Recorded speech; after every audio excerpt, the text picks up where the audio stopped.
Every summer, I take 2 weeks off and visit family in northern Michigan. We do a bunch of random things like sunflower mazes, wineries, and even blueberry picking. But for a degenerate like myself, 2 weeks is just way too long to go without playing some cards. Soaring Eagle and Gun Lake Casino are the two properties I visited. Let's hop right into the action. Starting right off here at Soaring Eagle in Mount Pleasant, Michigan, right in the middle of the state. It's a 1-2 game, but no fear, it's match the stack. So right off the bat, we come in for $1,800, look down at ace-10 offsuit and raise it up to $15 over a few limps. Player on my right calls, which means we are going heads up to a flop, which comes queen-10 forward 2 clubs. Having second pair and a backdoor club draw, I decide to bet when check to me. The opponent puts in the call, and we see a board pairing queen, actually a pretty decent card. Most likely, we do in fact have the best hand in this situation. So when the villain checks it over to me for a second time, I think betting here is the right play. He's still going to have king-jack. He's going to have some club draws and maybe some worse tens that could pay us off. $25 is the price that I lay him. I think I could go a little bit larger, all the way up to around pot. But when I make it $25, he decides to fold. So I think 25 is the right price in that spot. Moving right along into the next one, ace-4 offsuit from the straddle. Justin, who is a vlog watcher, he's come out to a bunch of my meetup games in Chicago, and he actually has a mudkip on his stack as well. Really appreciate all the support over the years, Justin. He raises it up to $15. I decide to put in the call. Let's see if I can donate back to a good vlog watcher here. But we flop ourselves top pair, so Justin might be in a little bit of trouble. I decide to check. Justin bets 15 and I'm going nowhere. Occasionally we could go for a check raise because we have the backdoor straight flush draw, but in this spot, just putting in the call seems fine. And we're off to the turn, which gives me 3 of a kind on the ace of clubs. Really good card for me. The diamonds don't come in, so when I check and he bets 40 this time, not going anywhere. Once again, check raising here could be a good play. I decided to play it passively. I think I'm either way ahead or way behind in this spot. I just put in the call and we see a very clean card on the river. It comes the 7 of hearts. I decided to lead out small here, trying to induce him with a missed diamond draw, or maybe just pay me off with a king. I don't think those are going to bet on the river here. So I bet out for $30, and sure enough, it does induce Justin to raise it up to $150. So yeah, that is what I wanted to see. Of course, we could still be behind hands like pocket deuces, maybe even my hand pocket sevens. I know Justin knows that and might want to make the vlog with sevens. He also could have a better ace, but at the same time, he's going to have a lot of busted straight draws like queen jack and queen 10, and also some busted diamond draws. So can't be inducing here with a $30 bet to fold for 120 more. Plus, it's going to a good place if he does in fact have a better hand, which he does because I put in the call and he shows King Kong. So he just flops himself a set and turns a boat against my 3 of a kind there. $443 getting shipped over to Justin. Let's see if we can get him back in a later hand in this session. We downgrade here to the worst hand ever created. 7 deuce offsuit, the $5 straddle is on, and we are not playing the 7 deuce game, but I drove 2 hours to come to this casino and see some friendly faces. A lot of people wanted to take pictures and say hi, so I also have to drive some of the action, give back some of that YouTube money to the community, and I raise it up here with 7 deuce offsuit to $20, and the straddler puts in the call, leading us off to a flop which comes groovy 8-8-6, and I decide to go for a bet of $20, to which the opponent smells something funny and decides to put in the call. So a little bit worrisome here. Does he have an 8? Does he have a 6? Does he have a pocket pair and not going to fold? We're going to find out. The queen of diamonds comes on the turn, and I'm not going to slow down. I have 7 high, but out for $55, around 2/3 the size of the pot. And he relinquishes his hand. So Wolfgang here getting that through with the 7 deuce. Had to show it for the table. We came to play. All right, it's also fine if the casino gives me some playable hands, and that's what they do here. King, queen offsuit from the small blind, and I raise it up to 25. Smackaroonies here over a few limps. Straddle, and one of the limpers puts in the call. So we are going 3 ways to the flop here with king, queen off. We flop ourselves a straight draw and middle pair, not the worst board in the world. Keep in mind, I am also the pre-flop raiser, so this board is going to smash me. No one has decided to 3-bet me, so we can confidently eliminate ace-queen, aces, queens, and jack. So if we're losing to some hands here, it's probably a hand like queen-jack and maybe ace-jack offsuit. I decided to bet out for $20 because this board crushes me, and the player in the +1 position decides to float me, putting in the call, bringing in a pretty good card on the turn. It comes the 10, bang, we turn the straight. Does bring in backdoor spades, but can't immediately give the opponent credit for having a flush. I decided to play this one tricky and check it over to him. He unfortunately checks behind. Let's get some value on the river. I bet out for half pot of $65, to which the opponent goes into the tank, thinks about it for a little while, and then gives us the bad news by folding. Yes, he folds his cards. We had the best hand there. Couldn't extract any more value. Still taking down the last hand of the night here at Soaring Eagle. Pretty great. And that's going to wrap it up here from Soaring Eagle. It got really late and I had a 2-hour drive home. Let's run the B-roll and then head over to Gun Lake Casino just north of Chicago. We're sitting here at the table. Look who we spotted. It's Darren, the beat-up game legend. That's me. Love to see you, man. You too, bro. All right, we are here outside of Gun Lake Casino in the middle of Michigan, Wayland, Michigan. We got Rick back there. And yeah, an impromptu poker game has developed. 2-5 match the stack. I was going to go to Firekeepers, but I got hit up by some friends on Instagram, and I'm into the 2-5 match the stack game. Probably going to be in for like 3 or 3,300. We'll see. But as for now, this is going to be part 2 of the Michigan vlog. Let's see how it goes tonight, wrap it up, and then we are back to Chicago. Let's go! Now here's the deal with Gun Lake. They had a 2-5 match the stack game running. I got a few Instagram DMs letting me know that I should head over to Gun Lake Casino. And when I hear match the stack, you know I'm in there like swimwear. We're in for $3,300 and immediately get rewarded with the ladies. And I 3-betted up to $60 over a $20 raise. The opponent puts in the call, bringing in a flop, which comes King Jack 6. Going to be better for the 3-better than the caller. So I decided to go for a bet of $40, and he puts in the call. No fear, the turn is here. The 7 of clubs peels off, and the opponent checks it over to me one more time. Now in this spot, we have pocket queens. We have second pair. We also have a queen of spades in our hand, blocking some of the flush draws he could have. We're also blocking king, queen, and queen, jack. Do you guys like going for a bet here, or should I check behind? I decided to go for a bet, and the reason is I'm still going to have kings, jacks, and king, jack suited. I think he's most likely just going to have king, jack suited, some weak kings, and some weak jacks. So my queens are ahead of all of his jacks. Let's go for a bet here of $115. Opponent does not think about it for too long. He rewards me with the pot when his cards hit the muck. And the first hand of Gun Lake Casino is going pretty swimmingly. All right, pocket queens get downgraded here to 5-6 suited. $10 button straddles on. There's 2 callers, and I raise it up to $50. Can't just be raising premiums. Also have to spice in a good suited connector from time to time. The small blind and the big blind decide to put in the call here. We are going 3 ways, but we're in position. Let's use that positional advantage on a queen high board. There are 2 diamonds out there. It makes it a little bit easier to go for a C-bet. They check it to me. I bet out for $75, and my 6-5 suited gonna take down that $180 pot. All right, when you play speculative hands, you get rewarded when the next one, the poker gods, pocket jiggities here. The $10 button straddles on once again, and I raise it up to $40. But here's the thing, the hand gets interesting. The dealer drops the deck thinking that the hand was over, but it turns out the button never folded. So yeah, pocket jacks here.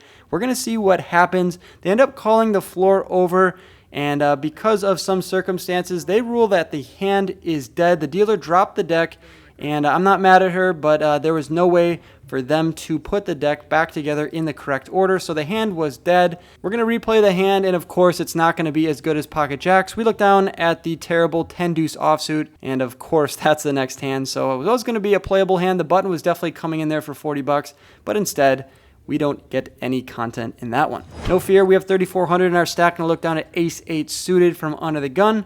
I open it to 15, and we're going to get a few callers here off to a flop, which comes 10-10-5 with 2 hearts. I bet out for $25, and everybody folds. So sometimes you got to throw these hands in there for the vlog, letting you guys know, not always getting premiums or smashing flops. I did flop myself the nut flush draw on a paired board. Go for a C-bet, take it down. Let's go. Another suited hand here, Jack 9 of spades, and I promise you this hand is going to get to the river, and it's a fun one. I decided to 3-bet it up to $45 over a $15 open. 2 callers of my 45 bucks before the initial raiser puts in the call as well. So just like that, we're going off with 3 other amigos here, 4 ways to a flop, and we flop ourselves top pair on a 9-6-4 with 2 hearts board. Now this board doesn't exactly smash my pre-flop 3-betting range. It's going to hit a lot of the other villains here, gotta be careful. But interestingly enough, the initial raiser of $15 decides to donk out for 45 bucks now. Very, very weird hand between everyone calling 45 pre, and now the initial raiser decides to donk out on this board. Does he have a hand like pocket sixes or fours? It's very likely. Could he also have a hand like 5-7 or 7-10?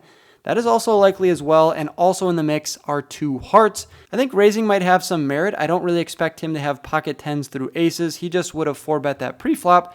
So he either has a set here or a draw. I decided just to put in the call though. I think that's a little bit passive, but I don't hate it. And the button doesn't hate it as well. He puts in 45 bucks. A welcome sight on the turn would be a non-low card or a non-heart, and the dealer makes up for the mishap when I had pocket jacks and she dropped the deck, because we see the 9 of diamonds on the turn. Bang! We turn 3 of a kind. The player on my right now slows down and checks it over to me. When the villain bets the flop and checks the turn, I'm not really thinking he's going to do that with pocket sixes or fours. He just bowed it up on the turn. You want to get some value. I have a 3 of a kind here. I want to protect against the heart draws and straight draws.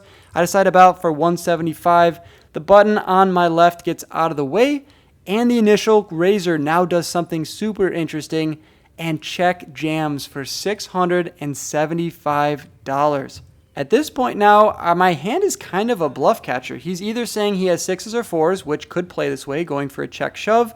He could also have a nut flush draw, but on a paired board, is he really check jamming that? It seems very nitty to fold a hand as strong as 3 of a kind, but the hands that the villain in the +1 is representing are a lot of better hands than myself. Of course, he could have a hand like Queen 9, Ace 9, King 9 suited.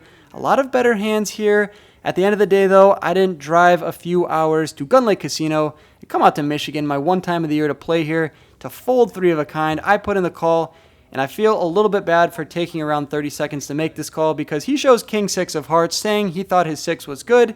No fear, though, he does have a redraw to the King High flush draw. We decide to run it 2 times, and let's see how it plays out. Just like that, we're taking down that nearly $1,700 pot. We get 2 clean rivers, 3 of a kind, scoops that one in, and our stack has ballooned up to $4,300. Let's freaking go. All right, a few more hands to go here. I look down at Jack 10 of hearts from middle position. Under the gun opens it up to $25. I decide not to 3-bet here. I just put in the call with a very good suited connector, and a few other players call as well. We are going off to the flop, which comes Jack high, Jack 9-5 with 2 clubs. And now the under the gun decides to lead out for $75. I'm not going anywhere. I think raising might be a little bit too aggressive. Probably only going to be getting called by better jacks, some sets, and some flush draws. So considering 2 of those 3 have me beat, I decide just to call, and that brings in the player on my left who puts in the call as well, bringing us off to the turn. On the 6 of spades, the turn checks through, interestingly enough, and we are off to the river, which comes a very connected 8 of clubs. I do have a blocker to Queen 10 and 10-7. However, front door clubs coming in is never good. I think the player on my left could have a flush, so when it checks over to me, I decide to check. Surprisingly, though, he checks behind. Under the gun shows pocket aces, so we are losing to that. And the player on my left shows 8-9 of hearts, rivering the 2 pair, thinking that he might have got counterfeit with that aces. But turns out you are scooping in that pot. It's not a big one, but yeah, he gets rewarded with 2 pair on the river, bringing us into the second to last hand of the night. 3-5 of hearts on the button. I put the $10 straddle on, and implementing the new card protector that Justin from Soaring Eagle has graciously given me. What do you guys think? You like the squirrel with the nutsack, or do you guys like Mudkip, the OG? Yeah, I'm never switching out Mudkip. You guys are crazy, but this guy's gonna get his one and done here at Soaring Eagle. 2 players put in the call for 10 bucks, and I didn't just put this squirrel on my cards to not play 5-3 suited. I decided to raise it up to $50, and everyone's intimidated and folds their cards. I'm racking up my chips. I tell the dealer not to give me another hand. I'm a little bit superstitious with the chip rack. That's not what happens. He gives me some cards, and I look down at the beautiful Ace 10 of diamonds. I decided to raise ace-10 suited from the small blind. The reason why I am acting first is Darren put the $10 out there on the button. When I raise it up to 30 from the small blind, we're going to get called in 3 spots. The big blind, the middle position, and Darren on the button. We are going 4 ways to the flop, which comes ace-10-8, all clubs. Monotone, monochrome, whatever you guys want to call it. I decided to go for a C-bet here, and the villain in middle position decides to put in the call. Darren and the big blind both get out of the way. We're going heads up to the turn, which comes the 5 of hearts. Got 2 pair here. I kind of want to protect against another club coming. He could have a hand like king 10 with the king of clubs, queen 10 with the queen of clubs, stuff like that. So I decided to bet out for $150. The opponent's going to get a little sticky here. He decides to put in the call. That means we are going off to the river. Am I going to get coolered here? I am playing out of the chip rack. It's my last hand of the night, but the 8 of clubs on the river is a welcome sight unless he had a hand like 8-9, but really how is he calling 150 on the turn? Still, I decided to check it over to him. The logic is he could decide to go for a bluff on the river here with the king or queen of clubs, trying to turn that into a bluff, but when I check it over to him, he decides not to go for a bet. I turn over my cards and we get rewarded with the good news. We are good in this hand.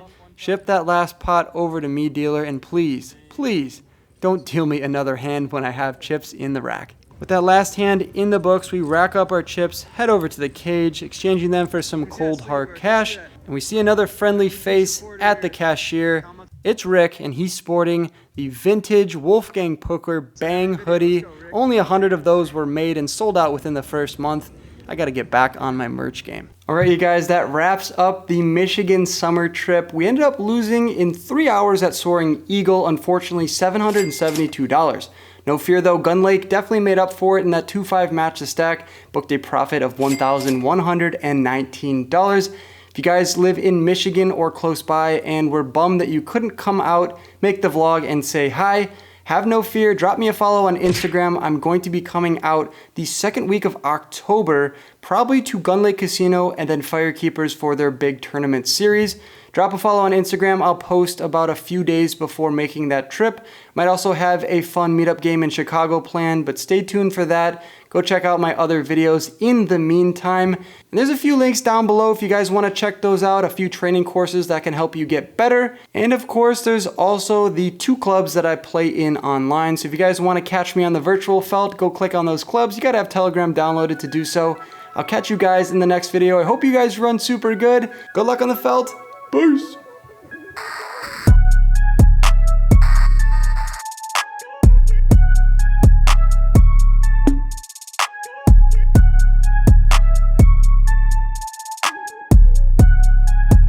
Is that Wolfgang Poker?